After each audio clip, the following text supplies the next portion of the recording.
जय श्री कृष्णा। आज की कहानी है वसीयत की बलि। वो कहते हैं ना, बुढ़ापे में आकर एक साथी की बहुत ज़रूरत होती है।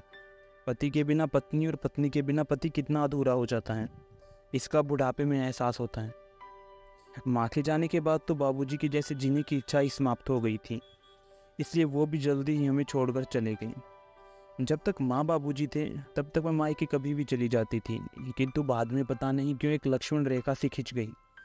1 साल हो गया था मुझे मायके गए, यहाँ तक कि रक्षाबंधन पर भी मैंने राखी भेज दी थी।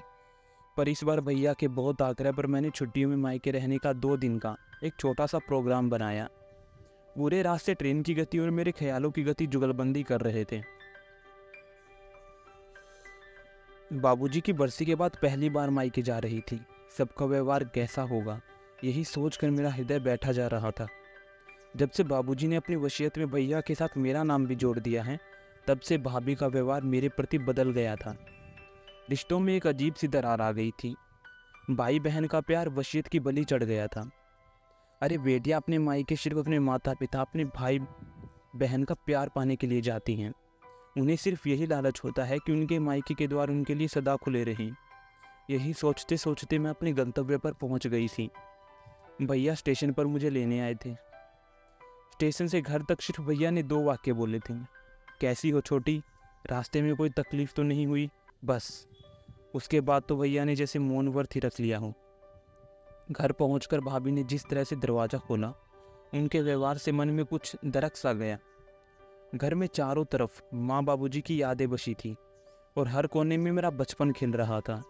वो बचपन जिसे मैं सहेजना चाहती थी, जिसे मैं फिर से जीना चाहती थी, जिसके लिए मैं मायके आई थी।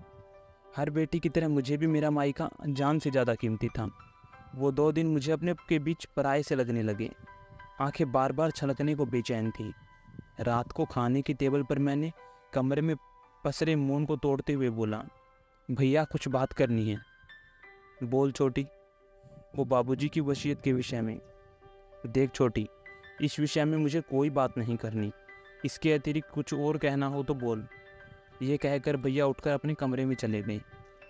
स्नेहा, तुम सिर्फ 2 दिनों के लिए अपने मायके आई हो, आराम से रहो। भाभी यह कहकर टेबल से सामान उठाने लगी। सिर्फ 2 दिन। भाभी की कहे ये शब्द मेरे कानों में एक विषा खोल रहे थे। मैं बिना किसी कसूर के अपने मायकों में मुजरिम के कटघरे में खड़ी थी, जिसकी सुनवाई होनी नामुमकिन सी थी। जिस घर में मैं पली बड़ी, वो घर मेरा मायका अब पराया सा प्रतीत हो रहा था। जैसे तैसे 2 दिन गुजार के मैं अपने घर वापस आ गई। अपने घर वापस पहुंचते ही भाभी का फ़ोन आया। स्नेहा, ठीक से पहुंच गई तुम? रास्ते में कोई परेशानी तो नहीं हुई? वो थोड़ा हिचक कर बोली। हाँ भाभी, पहुंच गई, मैंने रूंधी आवाज़ में बोला। स्नेहा, ये लिफाफा तुम टेबल पर छोड़ गई थी। वो फिर हिचकते हुए बोली।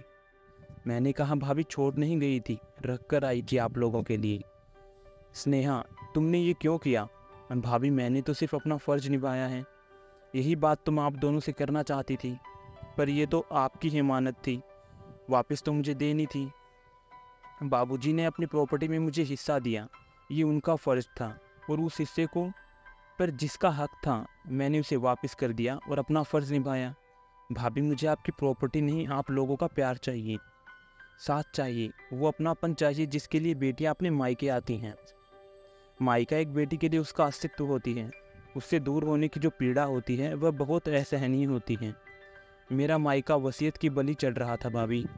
ऐसी प्रॉपर्टी का मैं क्या करूँगी जो मुझे मेरे मायके से दूर कर दे, मेरे भाई को मुझसे दूर कर दे। मेरे लिए ये पेपर बोझ थे। मैं तो पहले ही आपको देना चाहती थी, किंतु मायके के रास्ते जाने पर कदम थम जाते थे। भाभी, मुझे कभी प्रॉपर्टी का लालच रहा ही नहीं। मुझे तो सिर्फ मेरे मायके का लालच था।